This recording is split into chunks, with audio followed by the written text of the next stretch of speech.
Yeah. Analytics off the chain, other channels not the same. Jake and Kyle, you know the name. Headliner Nation, we running the game.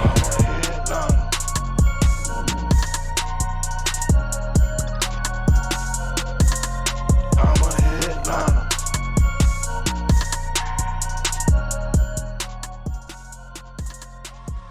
Yo, Headliner Nation, what is going on, everybody? Welcome in to the Fantasy Headliners. And the other day, Jake did a video all about guys that you should go buy low on. Players that might be off to a rough start so far this season that you should be adding to your roster. But on the flip side of that, I wanted to talk about some guys that maybe are off to a fast start that you need to believe in. Buy the hype that you're currently seeing. A lot of times at the beginning of a season, fantasy owners will start to overanalyze some things and they'll say, oh, this guy's value is peak right now. I'm going to go ahead and trade him. You trade him, and then it just doesn't end up working out. So I wanted to bring forward 3 guys who are off to good starts that I think are going to continue. And if you own them, hold them. If you can potentially get them in a trade from somebody else, maybe give a shot at that as well. So let's go ahead and hop into the first player that we're going to talk about. At the wide receiver position, we've got Sterling Shepard from the New York Giants. Now, this was a guy that I talked about over the offseason. Not a whole lot. I think he was included maybe in like a deep sleeper video. I can't remember which one he was in, but I mentioned Sterling Shepard because I honestly thought that he was going to potentially be the wide receiver one on this team. Kenny Golladay, he's dealt with a lot of injuries the last couple of years. Didn't really know if Daniel Jones would be consistent enough going down the field. We know on certain occasions he's been pretty good going down the field. So I had some concerns kind of with that connection there. Didn't know what was going to happen with Darius Slayton. But what I really, really loved was Sterling Shepard getting the opportunity to move to the slot. That is what I thought would really give him an opportunity to break out this season. Maybe not break out, because we've seen him have good years before, right? It's not like Sterling Shepard just came out of nowhere and all of a sudden he's good. He's had good seasons before. Now, maybe it's been a couple of years. You know, this is another guy that has dealt with some injuries, some inconsistent play along his career. But he's got, like, his best season from 2018 had 172 yards. His first season in the league, he only had 683 yards, but he had 105 targets and scored 8 touchdowns. I mean, heck, over the last 2 years, he's only scored 6. So now he's kind of getting himself into a position where he's going to have a great opportunity over the middle of the field. Right now, looking at some of his stats, he's tied for 10th in the league with 19 targets. 16 of those he has caught for 16 receptions, tied for first. And he has 207 receiving yards, which is 7th in the league. Also, something I really, really love about Sterling Shepard is how he's battling over the middle of the field right now. He has 6 contested catches and 8 targets. That is the most in the NFL. There is no other player in the NFL right now that has more contested catches than what Sterling Shepard has. Those 6 contested catches, that shows that we are battling over the middle of the field, and he's winning over the middle of the field. And there's a really good reason why, and we'll talk about that more in just a second. But his slot work, you know me. If you've watched this channel for a while, you know how I feel about my slot wide receivers, right? I like wide receivers that are going to rack up a lot of targets in the slot. That is what I love to get my hands on during draft time. They're really, really good options in that wide receiver 2, wide receiver 3 realm, especially if you go heavy running back at the very beginning and then you get like a true stud wide receiver in round 3 or 4. These are guys that you can pick up a little bit later on that always have really good value. So, in the slot, this is where a majority of his work has come from this season. He's 9 receptions in the slot, which is tied for 3rd out of all wide receivers who work out of the slot. And 105 of his receiving yards have come in the slot as well, 10th in the league in terms of slot receptions. So again, those two numbers are based on targets to wide receivers in the slot. But he's the guy. He is staying on the field, right? He is working, even if he doesn't work in the slot, if for some reason they're going with 2 wide receivers, then he's shifting to the outside. And right now, Darius Slayton is the guy coming out. So he's played 122 snaps on the season, 14th among all wide receivers.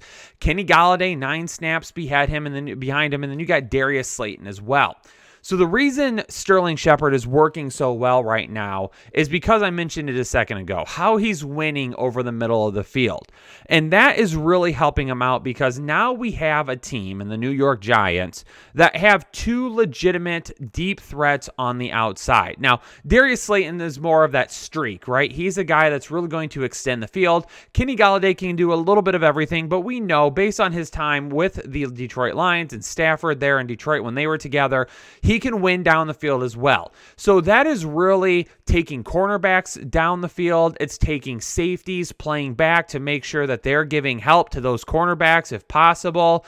But then you've got Saquon Barkley back. And even though he's not off to the best start right now, you still have to give him the respect as a premier running back in this league. So then you've got your linebackers creeping up into the box. They're loading up the box right now, putting pressure on Daniel Jones, putting an extra rusher, whatever it may be. That is leaving a lot of open field for Sterling Shepard to just run out there and find. I mean, if you watched the game against Washington last week, you saw it. He would go out there on his 10 targets. He would just run out there and he would just be hanging out in the middle of the field with nobody within 5 or 10 yards of him sometimes. And then again, if he's finding himself where he's in a situation where it is a close window, he's making those catches. Again, those 6 contested catches lead the league right now. So he's also making those difficult catches.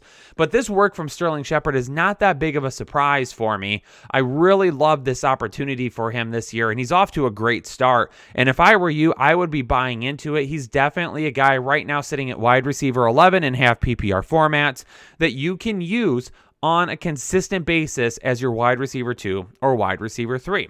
Now, another guy that I started to get a little bit more on board with towards the end of the preseason when I started to kind of see what they were trying to do with Mike Williams this year, and we are going to show you here some visuals in just a second to kind of help you understand the difference between what Mike Williams is doing now versus seasons past. Now, with Mike Williams' 2021 stats, he's the wide receiver 5 in half PPR formats. He's tied for 2nd in the league with 22 targets, tied for 4th with 15 receptions, and his 175 receiving yards is tied for 12th.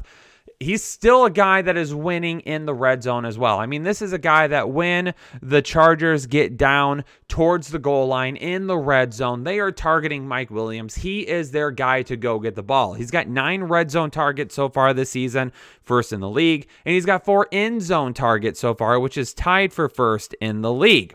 So, what is the difference between what he is doing right now and what he has done in the past? Well, in the past, we know that Mike Williams was always a deep threat. This was a guy who was going to be winning down the field. The big plays were there, but it was inconsistent because of that. He was inconsistent with some of those big plays. But when you looked at, no, he was inconsistent with the big plays, but he would be inconsistent because of that. Because he was so reliant on the big play, so reliant just on winning downfield, he would be inconsistent at times. But again, that's not his fault. That's how he was utilized in the offense. That's not Mike Williams' fault. That's just how he was utilized. Well, the one difference this year is if you look at all the deep categories, targets 20 or more yards down the field, receptions 20 or more yards down the field, receiving yards, ADOT, all of those things like that, it's completely different. This is a completely different ball game for Mike Williams this year because he is no longer being treated like that player that has to go down the field and win for them on a consistent basis. He is now being utilized a lot more like Keenan Allen has been utilized during his time in LA. So when you look at it and you go through and you look for, Mike Williams and what like his ADOT is, Mike Williams isn't even in the top 30 right now. Normally, Mike Williams is always towards the top. Right now, Mike Williams is at 58 overall with an ADOT of 9.86. And these charts here from Next Gen Stats on NFL.com can really help you visualize why that is. If you see here on the left-hand side, week 1 against Dallas, week 2 against Dallas, last week against Dallas, if you see here, he only had one route that went 30 or more yards down the field, and he only had a second route that went 20 or more yards down the field. And we go back to week 1 against Washington, right? He doesn't have any routes that are 30 or more yards down the field. He's got 2 routes that are 20 or more yards down the field, and that's it. Right now, they're utilizing his entire route tree. They're utilizing him over the middle of the field. They're utilizing him towards the sideline. They're doing a lot more with Mike Williams than what they have done with the past. And that is why the numbers that you see from him right now are so much better. And that is why they will continue to be better. Mike Williams is definitely a guy that I love this season because he's transitioning into a guy that is utilized everywhere, which is going to give him more targets, is going to give him more opportunities for receptions, it's going to give him more opportunities for volume, and that's going to bring some of that consistent play that we have wanted to see from him for a long time. Doing that with him finally with LA, that's going to be really big for their offense and for Mike Williams this season. Hold on to him because I expect a lot more performances like what we've seen so far this year. One more guy left, and this is a guy that I have at the running back position. I didn't love Damien Harris to start the offseason. I mean, if you bought our draft guide, he was actually included in our draft guide as a bust for some reasons that we'll talk about here. But the biggest thing was with Damien Harris is that he had, another first-round pick there. Not that Damien Harris was, but they had a first-round pick there in Sony Michel that, you were going to have to utilize him, right? You would think so. And then they had Ramondre Stevenson, of course, and they had James White, and of course, Damien Harris. Well, here's the thing. Sony Michel goes out the door. He's packing, gone to LA. Then we go ahead and find out, Cam Newton, you're gone as well. Cam Newton's gone. That means a lot of those goal line touches aren't going to be going towards Cam anymore. A lot of him holding the ball and running with it is going to be gone now. Now we've got Mac Jones, a pure pocket passer. That's really, really good for Damien Harris. And his RB18 right now, it isn't anything to, freak out over or get super excited about. But I think what we've seen from him so far is the floor. We have seen the floor from Damien Harris. There is some ceiling left to come now. His RB18, but his 39 attempts are 6th on the season, and his 162 rush yards are 7th. He also has 49 rush yards on runs of 15 or more yards. And what you'll call that, like Pro Football Focus refers to that as breakaway yards. Yards that come on designed runs are 15 or plus yards. Well, he's got 49 of those. That is 7th in the league. So he's got some of that burst. He's got some of that volume. He's got some of those big plays. And some of the efficiency is there as well. Now, this is what really, really worried me about Damien Harris. When you looked at some of those numbers this offseason, Damien Harris, efficiency-wise, wasn't that great last season. But I'm liking what I see so far this year. He's got 3.46 yards after contact per attempt. That's 8th in the league, and 135 yards after contact, which is 2nd. He also has 12 avoided tackles so far this season, which is at the top of the NFL. And he has 0.31 avoided tackles per attempt. So he's doing a lot better job this year. And I didn't put the number there. His 12 avoided tackles, 3rd in the league. 3rd most in the league right now.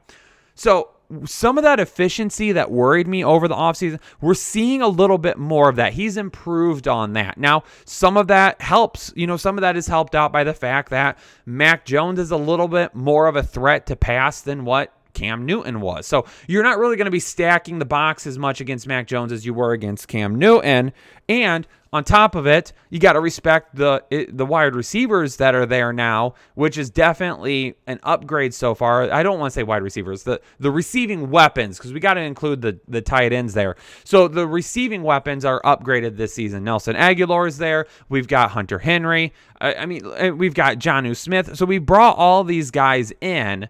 And all of these guys have helped also stretch the field, give more of a defensive focus on the passing game, and it gives Damien Harris a better chance to win some like one-on-one type tackles and not necessarily just have guys just boom, boom, boom on top of him the entire game. Oh, by the way, he averages 0.39 fantasy points per snap, 10th in the league among running backs. That is another guy that we have got that's off to a pretty good start. And honestly, if he starts scoring more, the ceiling's going to go up. And we might see that really, really soon. And that's why right now we're buying into this start from Damien Harris, because this start is basically on volume alone. And the volume he's getting is good volume. It's not like it's, crazy volume. There's no way he can keep this up. If he starts scoring a little bit, then we're going to see even a little bit more upside for him. Now, if James White continues to get a lot of targets, that will obviously limit Damien Harris and what he would do in the passing game. But again, a very, very solid RB2 that you can put into your lineup every single week, and you know you're going to get some touches for him. But ladies and gentlemen, there you go. I've got 3 guys for you that are off to a really good start that I want you to be buying the hype in and how they have performed so far. So let me know down in the comments below, how do you feel about these 3 guys? Are you taking a look at them, trying to add them to your roster? Are you keeping them if you already own them? Have you tried to trade them? Let me know. If you're new here to the Fantasy Headliners, make sure you hit that subscribe button, become a part of Headliner Nation today, and hit that like button as well if you appreciate the content. Ladies and gentlemen, I'm going to get out of here. Thursday Night Football is on right now. 7-0 Panthers. Dan Arnold got a big target to begin the game. Haven't seen him go back there yet, but who knows? We called Dan Arnold to start this week. Hopefully he doesn't screw me over for all those months and weeks of saying that he didn't matter. But ladies and gentlemen, I'm going to get out of here and finish the rest of the game. Everyone stay safe and healthy, and I will catch you on the next episode of the Fantasy Headliners. Analytics off the chain, other channels not the same. Jake and Kyle, you know the name. Headliner Nation, we running the game. Y'all stuck on third down. Your content's plain Jane. Headliners on top now. We gonna move and change. Podcast off the rip. Draft guide, so legit. Fantasy world, our game tight. You know we about that chub life. Stuck in a rut and you need some motivation. Head to the channel for this Headliner Nation. I'm a headliner.